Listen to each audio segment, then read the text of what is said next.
Professeur Didier Raoult, où en est-on de l'épidémie de SARS-CoV-2? Le variant actuel, comme chacun l'a vu, est extrêmement répandu.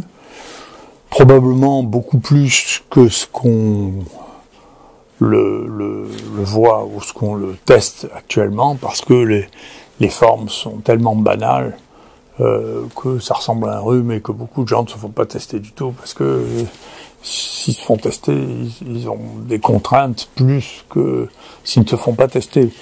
En pratique, ici, les gens qui ont des symptômes éventuels d'infection respiratoire sont positifs presque une fois sur deux, mais les gens qui n'ont rien du tout sont positifs dans 15% des cas. Donc si vous imaginez, si vous testez l'ensemble de la population, du nombre de cas que c'est susceptible de faire, c'est absolument considérable.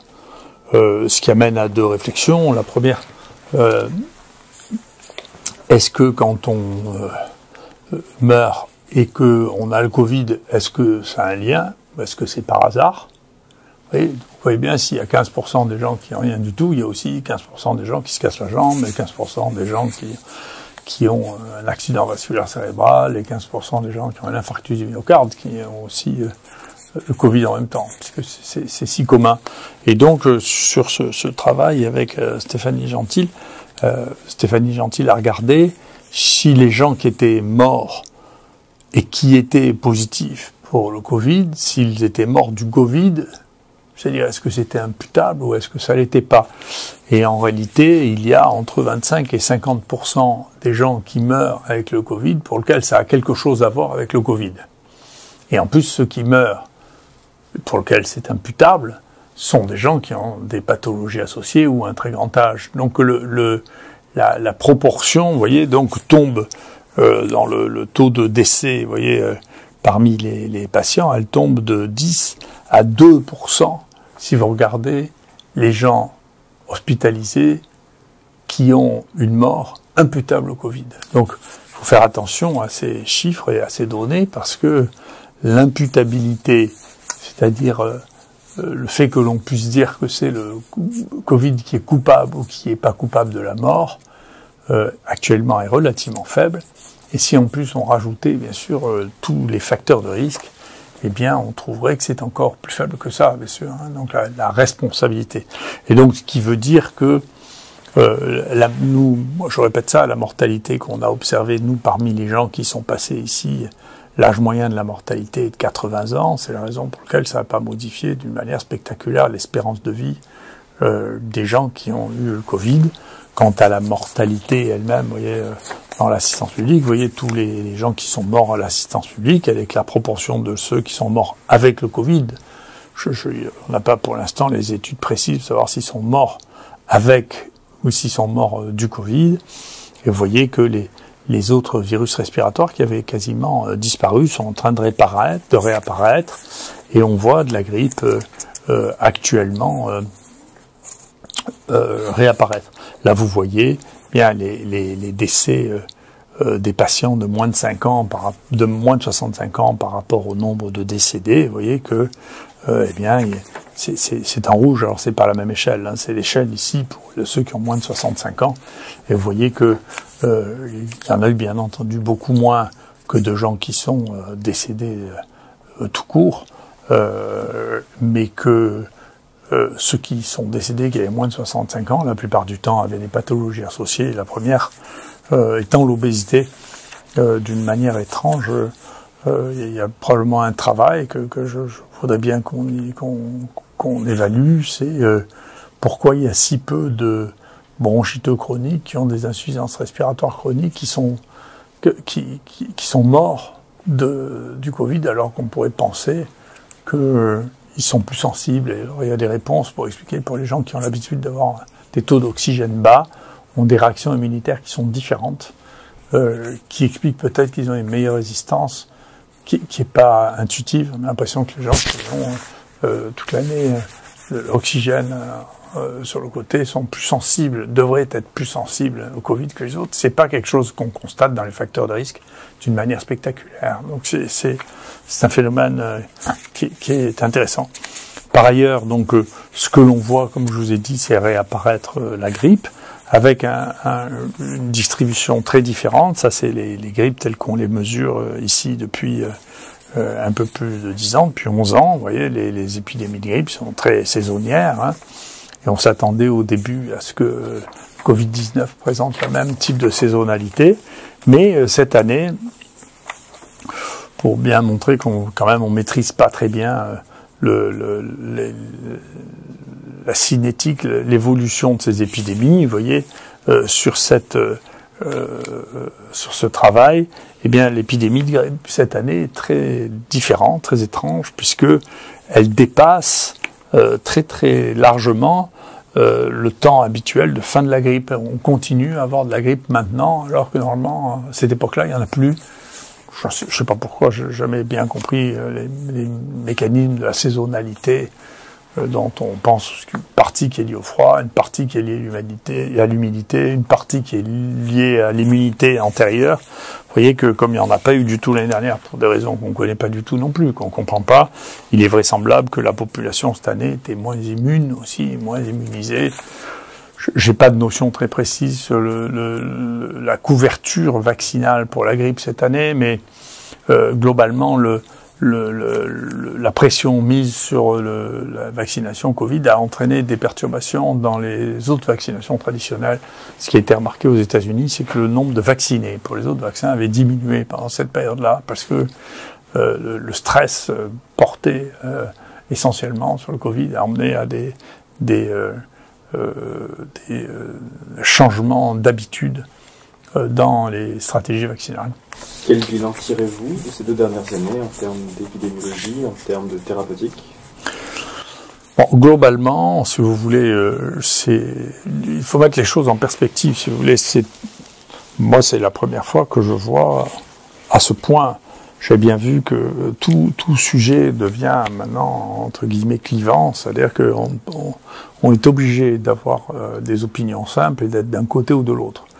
Et dans la médecine, ça prend des tournures qui sont étonnantes, c'est-à-dire que est-ce que les vaccins sont de gauche ou de droite, sont d'un côté ou de l'autre, est-ce que les médicaments sont d'un côté ou de l'autre? Alors, il y a quelques éléments que je vois derrière, mais c'est plus une évolution vers une espèce de simplification de la société due à la simplification des messages médiatiques, due à la simplification des messages politiques, et donc on passe son temps à créer des nouveaux concepts, voire des nouvelles dénominations pour ceux qui sont sceptiques ou ceux qui sont les contestataires. Et donc, la contestation, la remise en cause, c'est la base de la science. Et donc, on peut pas dire que quelqu'un qui n'a pas le même avis que vous, scientifiquement, est un anti-scientifique. C'est dérisoire. Mais il y a des gens, dans les sciences humaines et sociales, qui se posent la question de qu'est-ce qui va se passer. Est-ce que, maintenant, ça va devenir une habitude de lutter contre la contestation du discours dominant? Est-ce que c'est finalement d'extrême droite d'avoir l'esprit de contradiction, ce qui serait un paradoxe? Moi, je suis la génération 68, on était des contestataires, c'était plutôt à gauche. Donc, il y a là une évolution de la société sur une interdiction de la contestation qui est quelque chose qui, moi, me paraît très intéressant et qui a un côté inquiétant. Donc, si on regarde les aspects, on l'a vu, hein, quand nous, ici, Mukeli a organisé un congrès de gens qui, scientifiquement, pour la plupart d'entre eux, ont des réputations internationales qui sont incontestées, enfin, qui sont pas du tout du même niveau que ceux qui disent c'est pas de la science, c'est des complotistes, quoi. La plupart des gens qui disent ça n'ont jamais fait de science de leur vie. Donc, c'est intéressant de voir que les gens qui n'ont jamais fait de science disent à ceux qui font de la science que ils font de l'anti-science ou qu'ils font du complotisme parce qu'ils ne sont pas d'accord avec le discours dominant que les autres répètent sans très bien le comprendre, d'ailleurs, la plupart du temps. Donc, il y en a un des complotistes qui est très intéressant, qui est Laurent Tuyana, qui est un vrai épidémiologiste, un vrai de vrai, qui fait ça depuis des années, qui a organisé la veille sanitaire sur les infections respiratoires. Donc, c'est son métier, c'est un vrai scientifique, c'est pas un interlocuteur de plateau télé. Il a peut-être été, il est peut-être plus, je sais pas, je regarde pas la télé. Mais il a fait tout un livre dessus pour faut se méfier des titres, hein, là, comme dans les titres de journaux ou les titres d'émissions. Mais globalement, c'est un livre très intéressant parce que il a ce côté qu'on a en commun, c'est qu'il aime beaucoup les chiffres, qu'il les regarde et qu'il les manipule pas. Donc, quand vous donnez des chiffres à quelqu'un qui ne supporte pas la contestation, il dit oui mais, et donc il introduit quelques manières retors de contester les chiffres bruts. Les chiffres bruts, bien entendu, c'est la base des données de réflexion. Il faut pas les manipuler avant de. Et donc, il donne ce donné qui est très intéressant, qui dit voilà, pour les gens qui avaient 64 ans et moins, eh bien, la mortalité n'a pas cessé de diminuer depuis 10 ans, y compris pendant les années Covid. Sans arrêt. Oui, cette ligne-là qu'on voit en bas. Voilà. Et pour ceux qui ont plus de 65 ans, là, le nombre de morts, ça c'est des données brutes, c'est le nombre de morts. On ne peut pas le trafiquer, ça c'est l'INSEE, c'est le nombre de morts. Moi je regarde ça au moins une fois par semaine, regardez quelle est l'évolution des morts par l'INSEE, et vous voyez que c'est une courbe en dents de scie parce qu'elle dépend, ce sont les gens qui ont plus de 65 ans qui dépendent des accidents, des phénomènes chaotiques que sont les épidémies d'infections respiratoires, la canicule. Ce sont les gens de plus de 65 ans qui ont ce risque. Et c'est ceux qui sont les plus vulnérables, avec bien sûr ceux qui ont une vulnérabilité en dehors de l'âge, et particulièrement là, et de plus en plus les gens qui sont obèses. Il y a une baisse de l'espérance de vie qui est relativement corrélée à la proportion d'obèses dans une nation. C'est comme ça que ça se passe. Et bien sûr, le pire, c'est aux États-Unis. Et donc là, si on regarde ce phénomène-là, c'est bien sûr, dans les gens de plus de 65 ans, il y aura de plus en plus de morts, en particulier dans les années qui viennent, parce que c'est ma génération, la génération des boomers, des gens qui sont nés juste après 45, qui constituent une partie très importante de la population, un boom champignon, et que cette population augmentant, eh bien, le nombre de morts va pas, la population en France augmente, et la population des plus de 65 ans augmente de manière très considérable, et donc il y aura de plus en plus de morts là-dedans, parce que de toute manière, on meurt tous à la fin, et quand on regarde la proportion des gens de plus de 65 ans, bien entendu, ils meurent plus. Donc, la situation était, attendez, nous avons un problème d'épidémie qui touche et qui a touché et qui touchera, parce que ça reviendra bien sûr, les gens de plus de 65 ans qui constituent la partie la plus fragile de la population, celle-là avec ce qui est nouveau par rapport à il y a 20 ans, c'est les grands obèses qui représentent aussi une proportion qui va grandissante de la population et qui est en danger. Voilà. Donc il y a une vraie lutte à faire en termes de santé publique contre l'obésité, une vraie de vraie.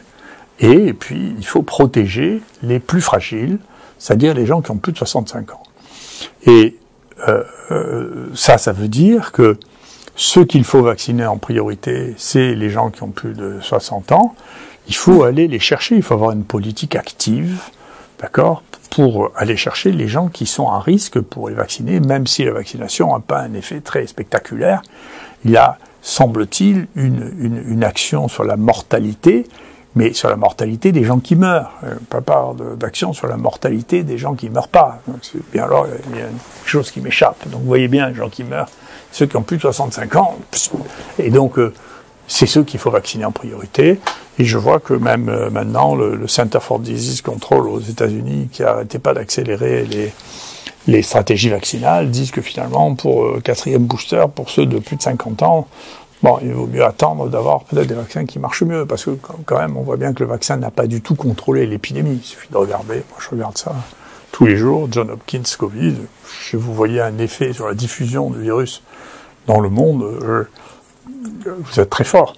Et comme la stratégie qui avait été employée, qui était une stratégie comme une autre, qui a été employée par un certain nombre de pays, comme le zéro Covid, c'est-à-dire on empêche les gens qui rentrent, ce qui permettait au moins de retarder l'épidémie, parce qu'on sait que le Covid passe les frontières, et que quand il se fait un mutant à l'autre bout du monde, il faut relativement peu de temps, si les frontières sont ouvertes, pour qu'il arrive dans un autre endroit. Et nous, on a bien vu se succéder les variants, maintenant que tout le monde est d'accord avec moi qu'il y a des variants, qui venaient, qui d'Afrique du Sud, qui d'Angleterre, qui d'Inde, voilà.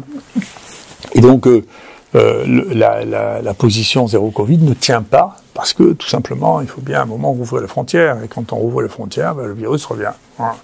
Et donc, on peut plus espérer, c'est ce que nous on pense, c'est ce qu'on voit pour l'instant, donc ça fait longtemps que j'espérais ça, que j'ai fait part de mes espérances, c'est qu'au fur et à mesure que ce virus, que l'on ne connaissait pas, s'accoutume à nous avec ses différents variants, au fur et à mesure, la maladie ressemble de plus en plus à un rhume, comme beaucoup des coronavirus endémiques qu'on connaît depuis des décennies, et devrait, si les choses continuent comme ça, avoir quelque chose qui soit comparable au rhinovirus, c'est-à-dire au virus des rhumes, et donc des virus des rhumes qui, de temps en temps, tuent des gens qui sont très très fragiles aussi, parce que les gens qui sont fragiles, il suffit parfois de pas grand-chose pour qu'ils soient atteints. Donc il y a un vaccin qui peut être utile pour les gens de plus de 65 ans, simplement la durée de protection des boosters actuels contre Omicron est ce qu'elle est. Heureusement, c'est pas très grave Omicron, donc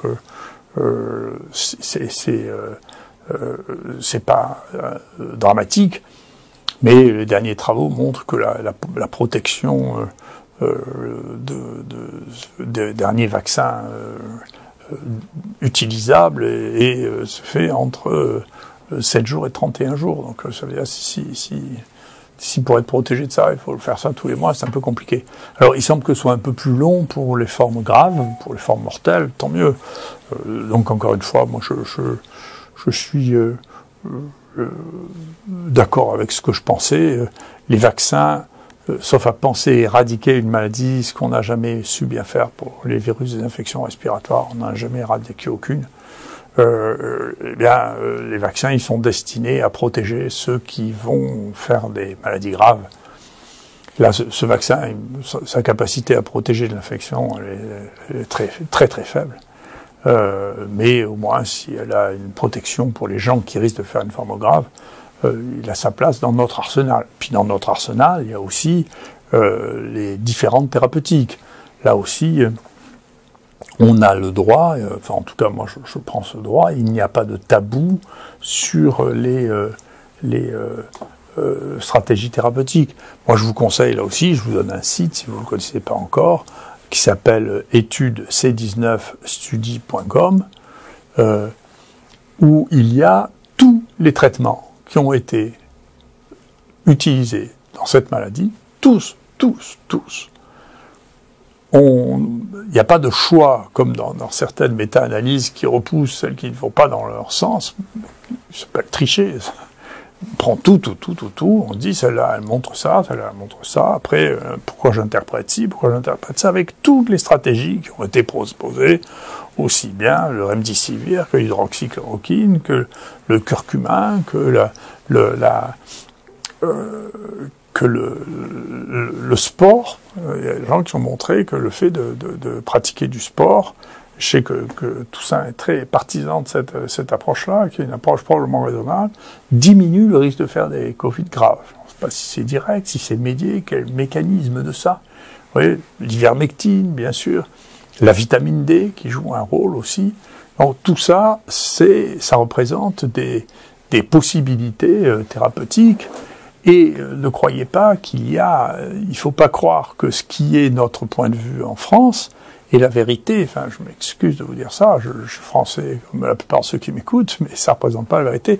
Et je vais vous montrer cette image qui est celle, vous voyez, des traitements autorisés sur ce site, que vous retrouverez dans les différents pays du monde. Vous voyez, tout ça c'est tous les pays, tout ça c'est tous les traitements autorisée. Vous voyez que l'hydroxychloroquine, elle est autorisée dans toute une quantité de pays, comme l'ivermectine. Alors quand c'est vert, c'est autorisé pur simplement. Quand c'est gris, c'est conditionnel, où il y a des endroits où c'est autorisé, des endroits dans lesquels ça l'est pas. Voilà, nous en France, on a pris le parti d'en autoriser aucun du tout. Voilà, en France, c'est tout blanc. C'est là, toc, non, on n'autorise rien du tout. Mais c'est pas sûr qu'on ait raison. Pour l'instant, on n'a pas des données, si vous voulez, ni en termes de contrôle épidémique, ni en termes de mortalité qui montrent qu'on est bien meilleur que les autres. Donc, il n'y a pas la science d'un côté et la non-science de l'autre. Il y a c'est culturel, donc il y a une culture dans laquelle on dit non, c'est pas vrai, et il y a des cultures dans lesquelles on dit c'est vrai, ça, c'est basé sur quels sont vos experts, quels sont les gens que vous avez choisis, quelles sont les politiques qui sont mises en place, et donc ça correspond pas à... écoutez, il y a ceux qui savent qui sont les Français, et puis il y a des pays entiers où on utilise une quantité de choses, qui ne sont pas tous des imbéciles, donc il faut être un peu modéré, et il faut écouter ce que disent ceux qui ne sont pas d'accord avec vous, parce qu'ils ont quelque chose d'intéressant aussi à dire. Donc ce qui est frappant, ça a été effectivement cette certitude que les questions étaient simples et réglées, et la vie, en particulier la vie médicale, n'est pas comme ça. Voilà. Et donc je voulais redire, parce que y a des médias qui se répandent en disant des bêtises me concernant, hein. Je n'ai jamais eu, quand je suis passé devant le Conseil de l'Ordre, de reproches qui étaient faits sur ma manière de prescrire, ni sur le fait que j'ai prescrit l'hydroxychloroquine, pas du tout. Les gens ont considéré que je n'avais pas été courtois avec mes collègues, sans les citer d'ailleurs, parce que c'était en réponse au fait que quand même j'ai eu un nombre de calomnies qui ont été mis sur mon compte, qui ont fait que je pensais que c'était excessif et que je devais y répondre. Maintenant, je préfère ne pas y répondre et y répondre par la loi, mais enfin, les procureurs, ils en ont assez qu'on passe notre vie à porter plainte maintenant pour diffamation, parce que c'est embêtant de passer son temps à porter plainte pour diffamation. Voilà, donc en clair, il faut être raisonnable, ce qui est difficile dans des situations où se mélangent, ou bien alors vous croyez vraiment que celui qui vous dit les choses avec des données établies, objectives, et sans qu'il y ait le moins d'interférence dans ce qu'il vous dit, et vous êtes ce que vous êtes. Moi, je crois que si vous pensez ça, c'est que vous êtes naïf.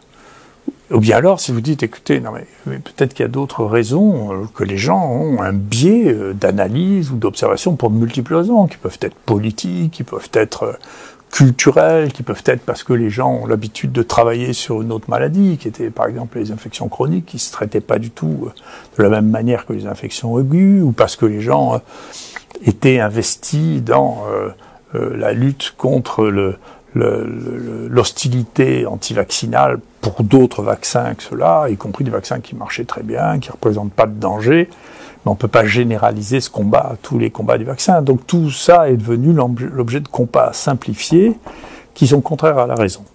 Et donc je pense qu'il faut revenir à la raison. C'est une maladie qui est dangereuse pour les gens les plus fragiles et les plus âgés, et donc il faut protéger ces gens-là. Ça ne bouleverse pas l'équilibre de l'espérance de vie des pays qui ont une gestion à peu près raisonnable. C'est un bon témoin de l'activité des infrastructures médicales. Quand on a une surmortalité, c'est qu'on on a des problèmes de gestion. Donc on voit bien, ici au départ, on a des problèmes de gestion, en dépit du fait que moi, ce que j'écrivais sur la gestion, j'écrivais il y a 20 ans.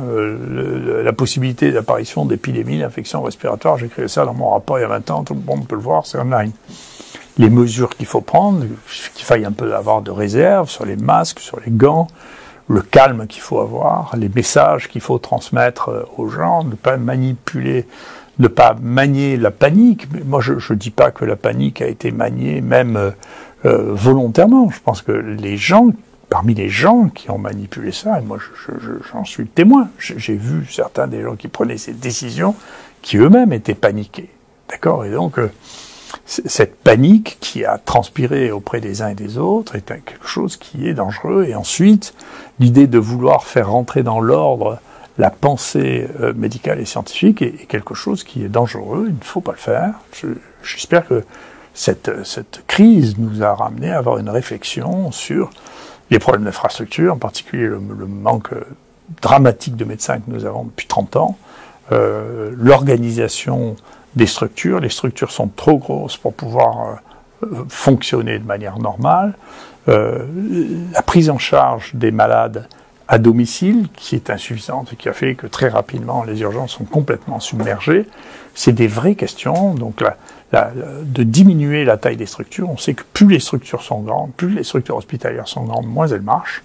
Et donc, plus les urgences sont complètement débordées, donc tout ça, ça se règle.